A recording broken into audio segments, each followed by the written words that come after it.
Abot kamay lang siya. Ayan, medyo mas gusto ko yung manibal. Ayoko ng hinog na hinog kasi yung parang durog. Masarap itong isinasawsaw sa suka. Yung ganyan lang ang kahinog. Yung medyo madilaw yung loob. Ang sarap-sarap niyang kainin ka from di. Lalagyan mo lang ng isasawsaw sa suka na may asin. Napakasarap. Puti yung bunga niya. Parang sarap pitasin. Siguro, sabi nila maasim daw itong na to. Siguro kasi depende sa soil at saka sa panahon ka from.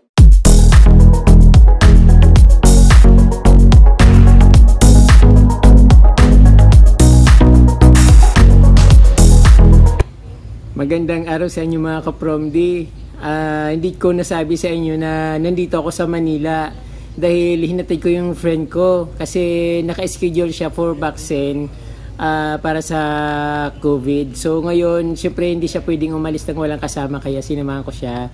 At kaya ngayon, nandito ako sa Manila. Syempre, napasama na rin ako sa schedule sa pagbabaksin kaya na-vaccine na ako. So, mahigit 1 week na ako dito sa Manila kaya ito may napuntahan na naman kami, although yung 1 week na hindi rin ako makalabas kasi nabaksinan ako. Yung pakiramdam ko sumama, medyo sumakit yung ulo ko, yung hinang-hina ako, tapos nangangalay yung mga anak ko, para akong binugbog.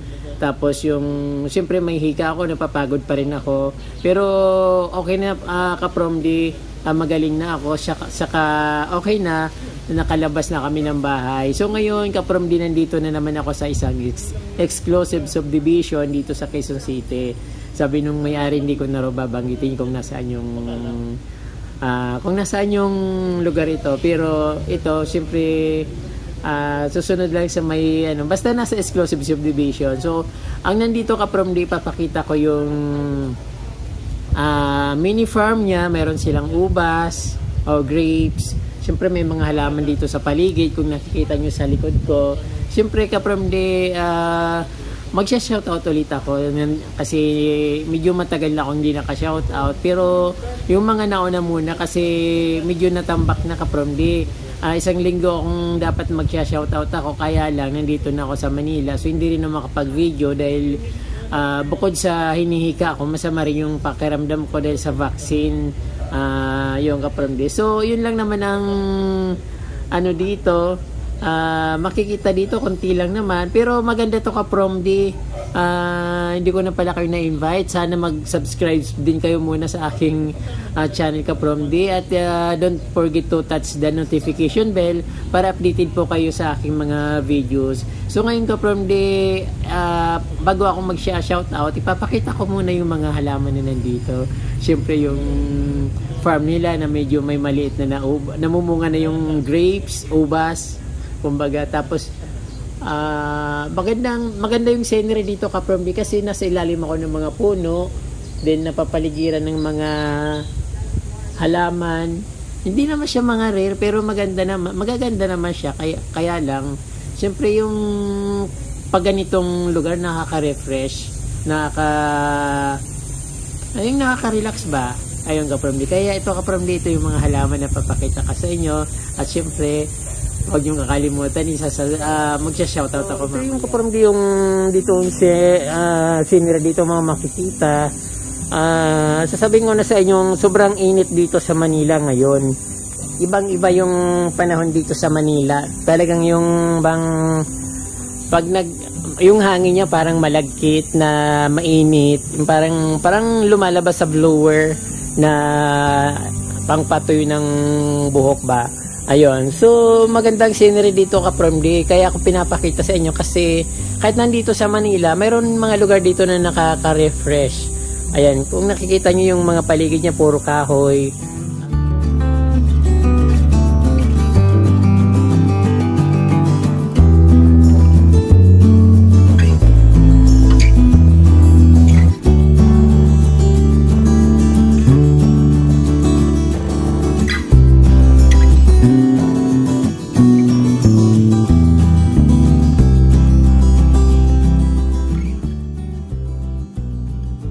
So may nakita akong napakagandang dito ka-PROMD.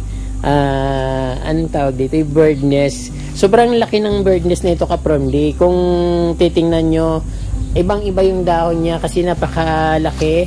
Yung bird nest ko kasi yung dahon nun ay mahaba yung dahon niya, tapos hindi naman ganito kalapad.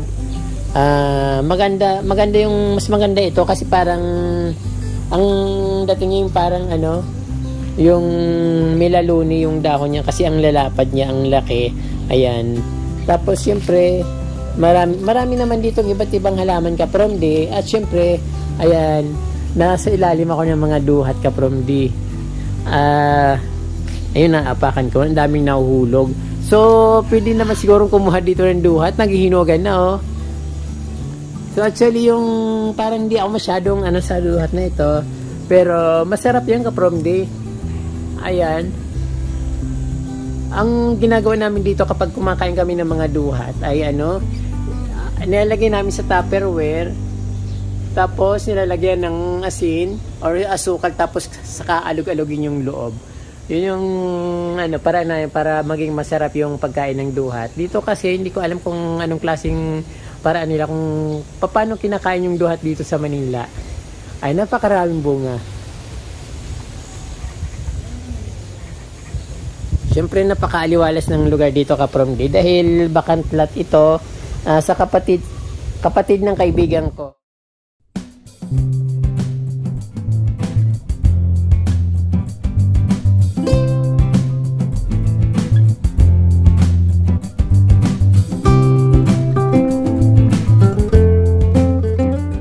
Para sa atin, masarap magpahinga sa ganitong ganitong lugar kasi nasa ilalim ng puno at napakalamig, lalo ngayong tag-init. Tapos mahangin din dito ka-promdi. So sariwang-sariwa ang mga nakikita dito ka-promdi. Meron din silang dito, nakita niyo, meron silang hinog na papaya. Pero parang hindi na nila pinapansin, maliit lang siya. Pero meron din mas malaki doon sa na nakikita rin dito na hinog na. Ayan.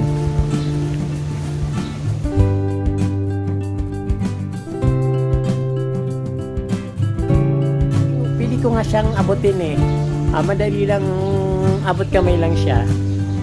Ayan. Medyo mas gusto ko yung manibal. Ayaw ko ng hinog na hinog kasi yung parang durog. Masarap itong isinasawsaw sa suka. Yung ganyan lang ang kahinog. Yung medyo madilaw yung loob. Ang sarap-sarap niyang kainin ka-promdi. Lalagyan mo lang ng isasawsaw sa suka na may asin. Napakasarap. Ayan. So yan ang mga makikita dito ka-promdi, yung scenery ba? Ayan. Duhat. So sa kabila medyo mataas, maraming hinog. Hindi na nila kinukuha, pinapabayaan lang, nagkakahulog-hulog lang. Tapos syempre meron din silang saging. May mga halaman din sila dito. Kahit nandito sila sa isang exclusive subdivision, kumpleto sila dito sa kanilang bakuran. May mga halaman, may fruits, yung katulad yung saging, papaya. Then ito syempre may halaman dito. Mayroon din silang little mayana. Then ito, alam ko to, gumamela. Tapos basta aluminada, parang gano'n. Hindi ko na naman, kalimutan ko yun naman pangalan. Tapos mayroon ka-promdi na ito, snake plant, may cane red na yung insulin plant, yung ka-promdi. Then ayun, whale-fin na na snake plant. May mga sili, bugambilya, mix silang ka-promdi. Medyo kasi hindi naman nila masyadong pinapansin dito. Hindi nila masyadong, kumbaga tinatanim lang nila, basta mayroon lang tanim. So mayroon din silang mga santans ka-promdi. So parang napabayaan na medyo yung malilit lang ito na santans. Ayan. So ang weather kasi dito masyadong mainit kaya nagkakaganyan, hindi katulad sa Baguio na pag sobrang ganda ng mga bulaklak. Dito parang ganyan lang. So tinatanim lang yan dito. Bumibili sila ng seeds, din sa kanila itatanim. At mayroon ding dito ka-promdi. Ito, gumamela. Ayan, dadaling ko kayo sa ubasan ka-promdi kasi Yun ang pinakamaganda dito. Kasi kahit nandito ka sa, yun nga, sa gitna ng Metro Manila, may makikita ka pa rin na mga prutas na at parang farm dito sa loob ng compound nila. So, ito pa ka-from meron din silang another melalonin, bird nest na napakalaki. So, matagal na to, nakikita ko na to noon pa dito, pero mas gusto ko yung bird nest na ito kasi mas malalaking dahon. Ayan. Medyo siguro taon na rin yan dito. Masyado nang matagal yan dito. Tapos yung meron mga suha. Ayan. Parang nasa probinsya ka na, parang nasa probinsya ka rin kapag nandito ka kasi makikita mo yung mga sariwang tanawin dito sa katulad ng mga prutas, gulay. Ayun, mayroon din sila mga ferns, saka santas na nakatanim. Ayan, kapromdi. So ito na kapromdi yung yung ubas nila na na tanim dito. Ayan, hindi pa naman masyadong matagal ito, pero noon that time yung pumunta kami dito, yung bunga niya konting-konti. Pero meron naman siyang bunga ngayon. Ayun. Puti siya. Ito.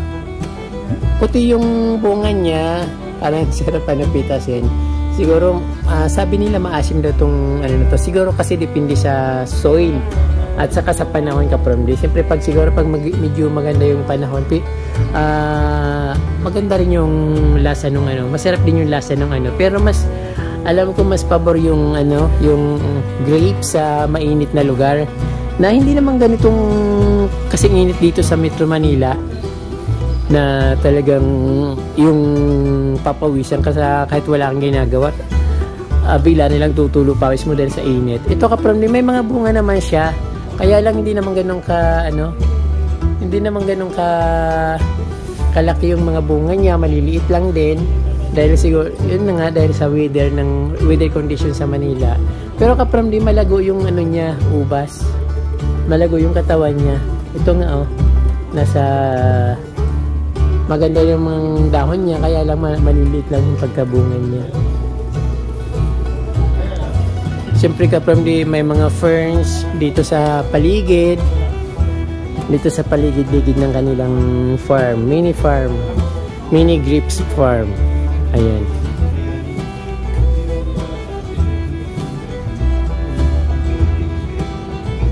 Ayan, napakaganda ng ferns nila kapromdi. Hindi naman siya ganun ka-green. Medyo parang plastic na yung dating niya.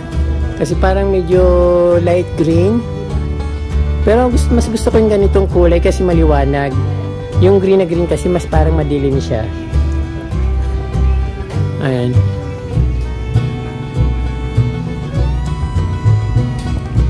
Siyempre kapromdi, meron din sila mga tanim dito na iba't ibang halaman. Yung portulaca or Vietnam rose. Ayan. So sa amin, nagkalat lang mga ganito. Sa kalsada makita mo kagad kung gaano sila yung napakarami, iba't ibang kulay, may puti sa amin, may orange, may yellow, tapos yung iba't ibang bulaklak, yung bulaklak na may iba't ibang kulay, marami sa amin nun. Then yung aglaw kapromdi, namumulaklak pala ito. Ayan namumulaklak na yung aglaw nila. So yung aglaw ko, parang ibang klase rin yung aglaw ko sa yung tinatanggal ko na nga dun sa akin. So pinapamigay ko na lang dun sa sa kapatid ko. Ayan.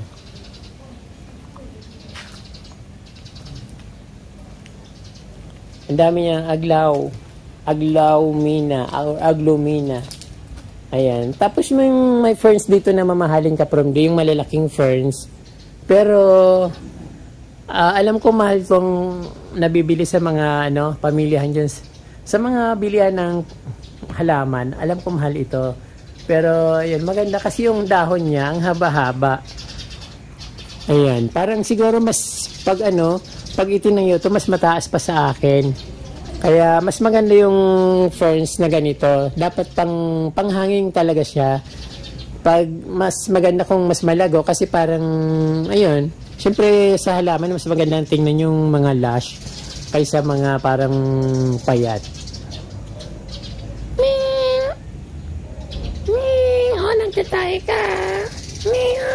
Ay, bastos! Bastos si Mingming, tumatae.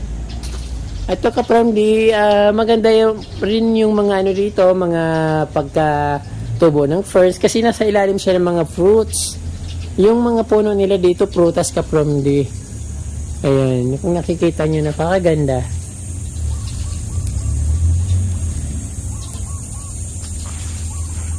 Ayan po.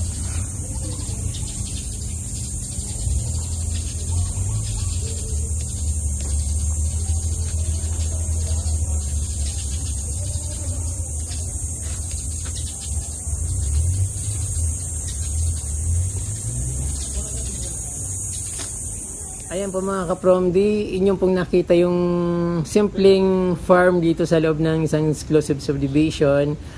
Ito na po, magsha-shoutout na po ako. Gusto ko pong i-shoutout muna si Simpleng Hardin. So palagi ko po itong nakikita si Simpleng Hardin sa aking channel, nagko-comment siya.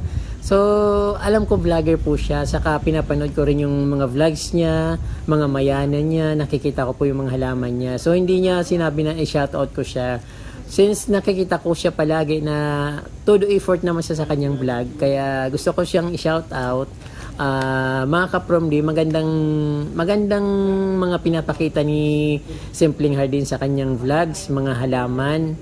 Minsan, yung ini-introduce nila yung iba't ibang halaman. Kaya kung meron kayong time ka-Promdi, puntahan nyo naman si Simpleng Hardin para lumago naman kanyang channel. Saka visit nyo rin palagi at panoorin yung mga vlogs niya.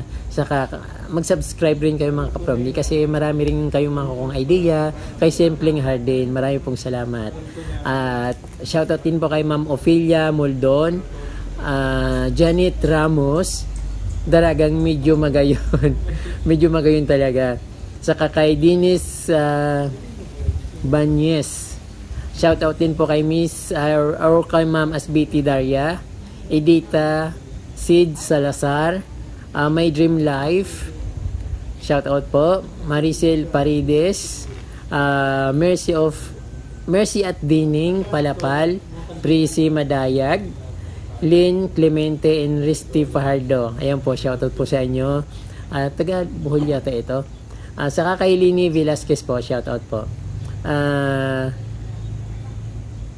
Meron din po kay Pagod TV. Pagod? Bakit Pagod? Marisol Makatangay, Jinian Bedel from Australia, Perry Garcia of Baez City, Negros Oriental. Happy Mother's Day po. Then Merly Samson of Batasan, Quezon City, Daisy Garcia from Isabela, Ophelia Malong. Ayan po. Si Ophelia Malong po ay parang tingnan nyo rin po yung kanilang may vlog din po to si Ma'am Ophelia Malong. Baka pwede nyo pong i-visit din po para to support naman po yung mga small YouTuber po. Kay Los Bemenda Agujo from Laguna, happy birthday kay Lacey Jane. Last May 16 pa yata ito nag-birthday. So pasensya na po kasi medyo inatake ako ng hika. Hindi ko po kayo na-shoutout agad. So actually isinulat ko nung ito May first week ng May. Hindi ko na lang na asikaso kasi nga yung bigla akong nagkahika din po, nag-fly ako papuntang Manila and para magpa-vaccine sa kahinatid ko yung aking kaibigan. Ito po si Ma'am Lacey Jane, nag-birthday po nung May 16, belated happy birthday po. Siya ay po taga Katanuan, Quezon Province po. Shoutout rin po pala kay Ma'am Emily, Ma'am Merly Samson, Nings Plant TV, Risa Bisa, Bonita Rose Villalon, Auna Solidad from Zamboanga City. Birthday rin niya po nung May 15. Belated happy birthday po. Pasensya na kung hindi ko kayo nabati during birthday nyo. Ayan po, marami pong salamat. At huwag niyo pong kalimutan mag-subscribe at i-share po ang video. Marami pong salamat ulit. Mabalus po.